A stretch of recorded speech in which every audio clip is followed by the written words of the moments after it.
The fork slipped from my hand before his. Words fully landed.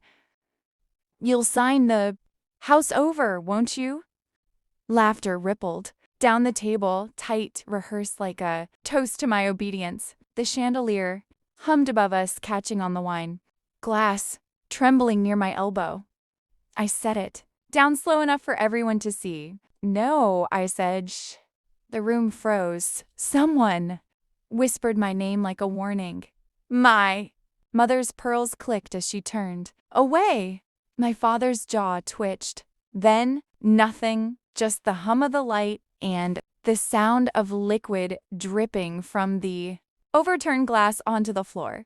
Then his voice, "So will Sue," when I was 8. The sound of breaking glass never drew anyone but me.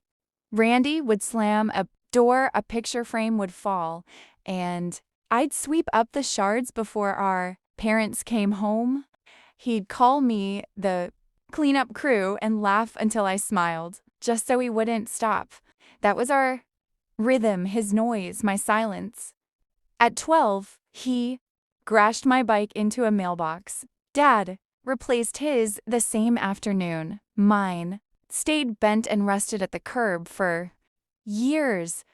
I told myself it didn't matter. It always did. At 16, I started fixing things. The kitchen sink that leaked for months, the cabinet door hanging by one hinge. Mom would pass by, coffee in hand, saying, "You should have been born a boy, at least you'd be useful." Randy would grin over his cereal spoon, tap in the bowl like applause. The sound used to echo in my head at night. When college came, Randy failed 2 semesters and still got a new car. I graduated early and got a toolbox. Dad said it suited me better than a desk job.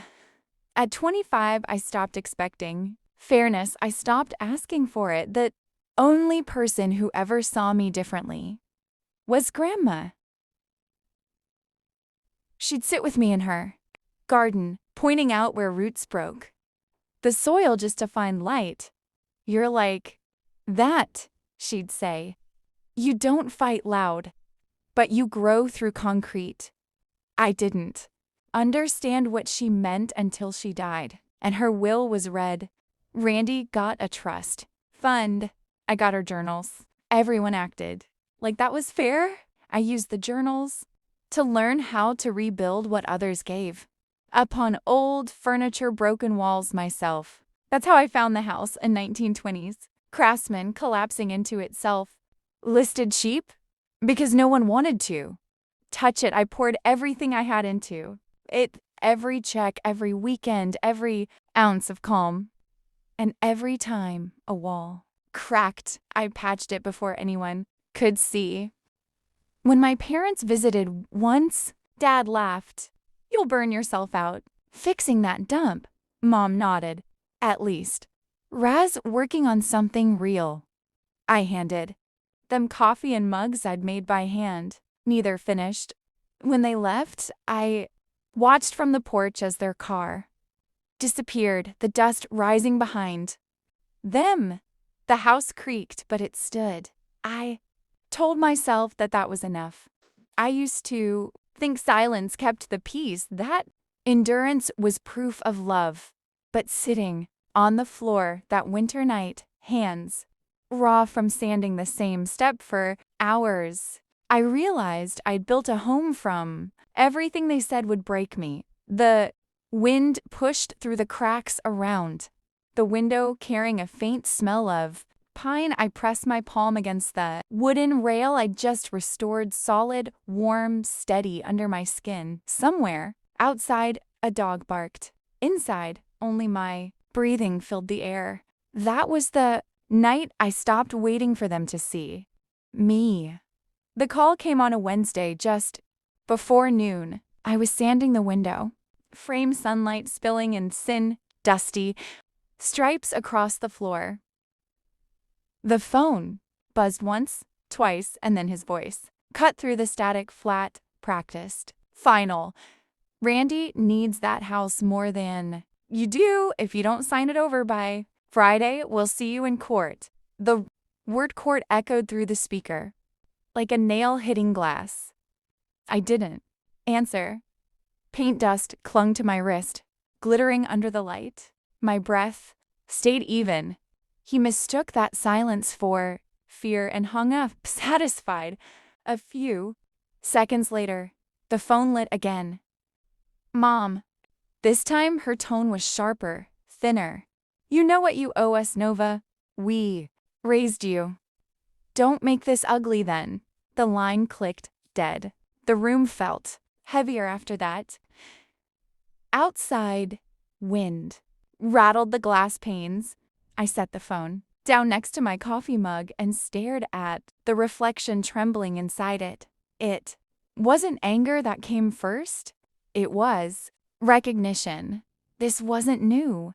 It was the same rule, dressed up in legal language. My effort belonged to them. The light shifted across the wall as the day slipped forward. I picked up my chisel and pressed it into the frame, the sound scraping against the quiet. The wood gave way splinter by splinter, steady, deliberate. When the dust settled, I stood there watching sunlight touch every mark I'd made on that house. For years I'd built with my hands because it was the only thing they couldn't rewrite. Now they wanted even that. I wiped the sawdust from my palms, reached for the chime of keys hanging by the door, and closed my fingers around the metal until it bit into my skin. Keys didn't rattle. Neither did I. That was the moment I stopped being their daughter and started being their opponent. Julia's office smelled like paper and cold coffee, sharp, sterile, unbothered. I sat across from her, my palms flat on the folder I'd brought, the one holding 5 years of proof that I'd built everything on my own. She skimmed through the papers in silence, her pen tapping a slow rhythm against the table. Then she laughed soft at first, then louder, shaking her head. They're threatening to sue you, she said finally, voice clipped.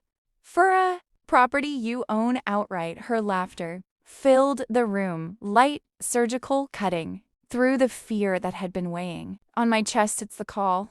I exhaled. Slow. That was the first time in my life someone had laughed with me, not at me.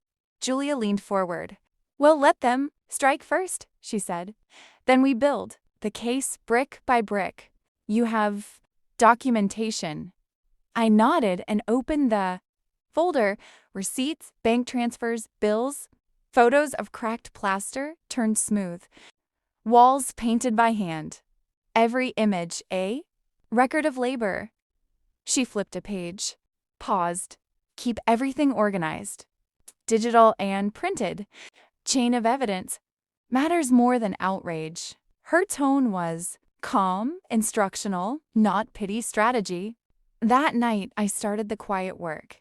I labeled folders on my computer mortgage, renovations, utilities, printed copies, went into brown envelopes lined up across my dining table. I replayed the call with my father and saved it under threat recordings.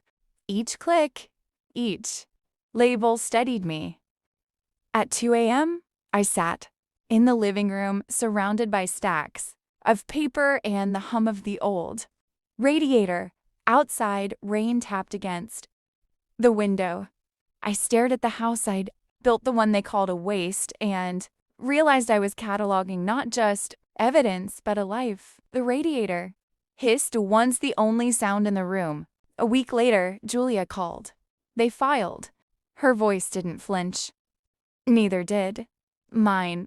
Good, I said. Now we file back. We met again 2 days later. The morning light cut through the blinds, striping the desk with lines of white and shadow. Julia handed me a pen. You'll need to sign here. Counterclaim, fraud, misappropriation, and tax violation. The words sounded heavy but clean, like glass breaking in the right direction. I signed. Proof of inheritance theft? Shia asked. I passed her another folder. Inside, copies of statements from my grandmother's trust records showing how the funds disappeared the same year. Randy bought a new car, and my parents remodeled their kitchen. Julia scanned, then looked up. They left a trail. I nodded. They always do. When she smiled, it wasn't friendly. It was professional. Satisfaction, the kind that promises results. Let the system do the talking, she said. At home, I moved through the house, slowly touching each surface as if reminding it who it belonged to. The doorknob I'd polished, the stair rail I'd sanded, smoothed, the faint scent of varnish still lingering near the windowsill. In the kitchen, I turned off every light except one, the over-sink bulb flickering softly. My laptop screen glowed pale blue as I reviewed the final files. Statement of ownership, property deed, tax records. Each document opened and closed with a click that felt like breathing. In the quiet, my phone buzzed with messages from family. You're making this worse. This isn't how we do things. Think of your parents' reputation. I didn't reply. I archived each one into a folder. Named Noise. Days blurred into weeks. Worked during daylight. Built my defense. At night, Julia handled filing. Subpoenas, the language of war, dressed as civility. My part was order. Document, verify, prepare. I became fluent in evidence. When the notice came that we'd enter Discovery, I sat at the same kitchen table where I once ate, alone after being told I was too independent. Now the table was a command. Center laptop open color-coded binders, stacked beside my coffee cup. Every binder spine gleamed under the overhead light. It was the most beautiful thing I'd ever built. Sometimes I caught my reflection in the dark window. Same face, different posture, shoulders back, hands steady. No more flinching. Power. I realized it wasn't loud. It didn't beg.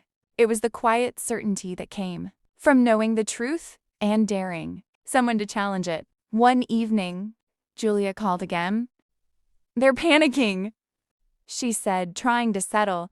Not yet, I answered. Why not? Because they still think they can shame me into silence. Julia was quiet for a beat, then let them talk. The night before the family dinner, I walked through the house one last time. The floorboards creaked beneath my steps, familiar as breath. I stopped in front of the window I'd repaired months ago and watched the reflection of the city lights flicker across the glass. Somewhere in that reflection, I saw the woman they never thought I'd become. The chime of my keys broke the stillness. I picked them up, feeling the cool weight in my hand. They weren't just for the doors I'd locked. They were for the ones I'd finally learned to close. By the time dawn came, the documents were packed neatly into my bag. Everything was labeled, every page sealed. Outside, the sky was pale gray, the kind of morning that felt clean, unfinished waiting. I poured one last cup of coffee. No sugar, no milk. Spoon clinketed once against the ceramic, then silence. This time, the quiet wasn't emptiness. It was preparation. It was control. The dining room smelled of lemon polish and staged warmth.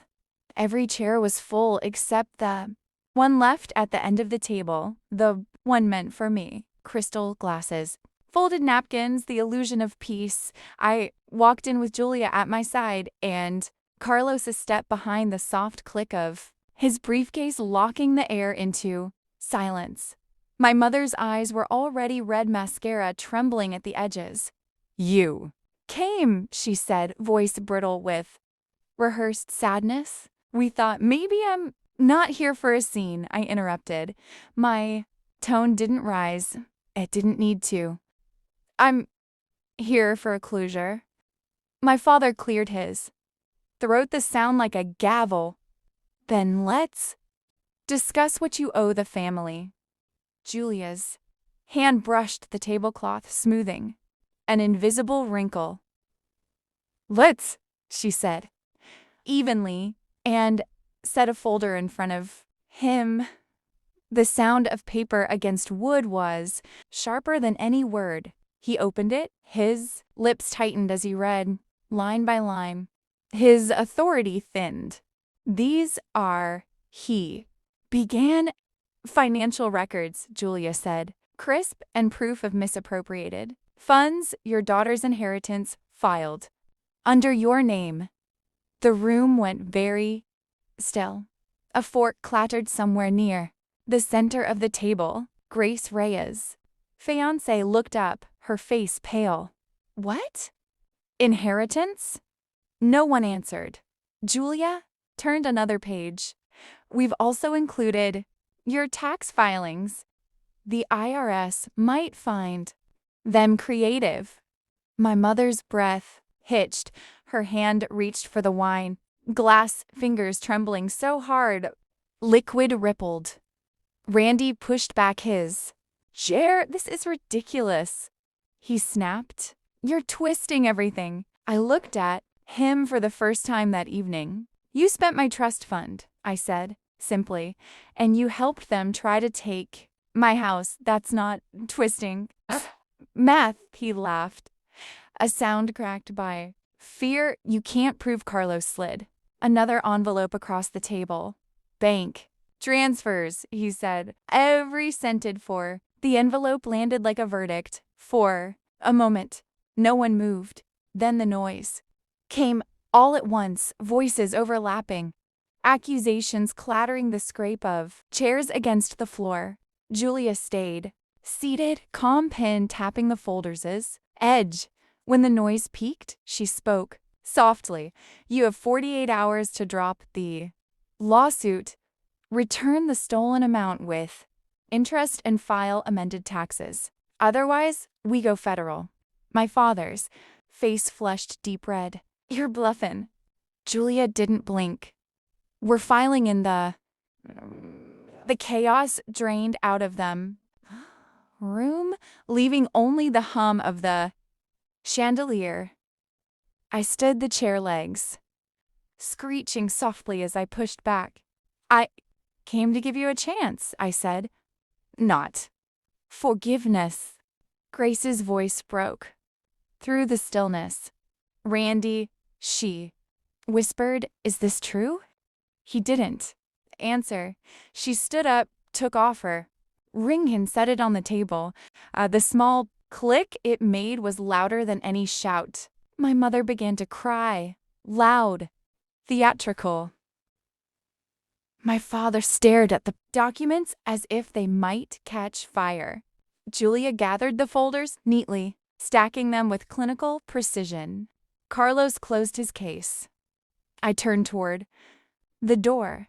This isn't revenge, I said, quietly. It's accountability. No one followed. Outside, the evening air was cold, clean. The house behind me glowed. Through the curtains, warm light around. People who'd spent their lives mistaking control for love. Julia stepped beside me. You did what needed to be done, she said. I nodded once. They wanted a cord, I murmured. Now they have one. We walked to the car. Each step on the gravel sounded like punctuation measured final. From inside, I heard my father shout my name muffled through the walls. For the first time, I didn't turn back. 6 months later, the house was quiet again. No lawyers, no phone calls, no family names echoing down the hallway. Just the steady drip of rain on the porch roof and the smell of damp earth rising from the garden. The lawsuit had ended, the repayments had begun, and silence had replaced the noise they'd once used to. Control me. I spent mornings with coffee, on the steps, watching light move across, the floorboards I'd sanded myself. Every mark, every scratch, every nailhead gleamed like proof of something that couldn't be stolen. The mail still came, thick with envelopes, bank notices, official letters, but each one bore my name alone. One afternoon, Julia stopped by. No suit this time, just a cardigan and quiet eyes. She handed me a final envelope. All settled, she said. They signed everything. I didn't open it right away. We stood in the doorway, listening to the rain. When she left, I set the envelope on the kitchen counter. Untouched. The knowledge was enough. Later, I walked through the garden soil, cool beneath my bare feet. The air smelled clean like new wood and wet leaves. I thought about Grandma's words, how some roots break concrete just to find light. Maybe she'd seen this coming. Maybe she'd known I'd have to grow alone to grow it all. Through the window, the house glowed faintly against the gray sky. Not the expensive kind of glow, just warm lived in, the kind that came from safety. I ran my hand along the stair rail, the same one I'd once leaned on while crying over splinters and exhaustion. The wood was smooth now, strong. A single beam of sun broke through the clouds and caught the old keyring hanging near the door. The metal shimmered gold against the fading light. I reached out, let it rest in my palm. For the first time, it didn't feel like weight. It felt like proof. This was what survival sounded like? No applause, no cheers, just the sound of rain softening against glass. Justice doesn't roar, it lingers. It waits in the corners of quiet houses and the soft click of a lock finally closing. My family thought they could rewrite what I built, but walls, remember? Floors, remember. I remember. Their silence now is louder than their threats ever were. The house stands not as revenge, but as record. Every nail, every scar, every repaired crack is testimony.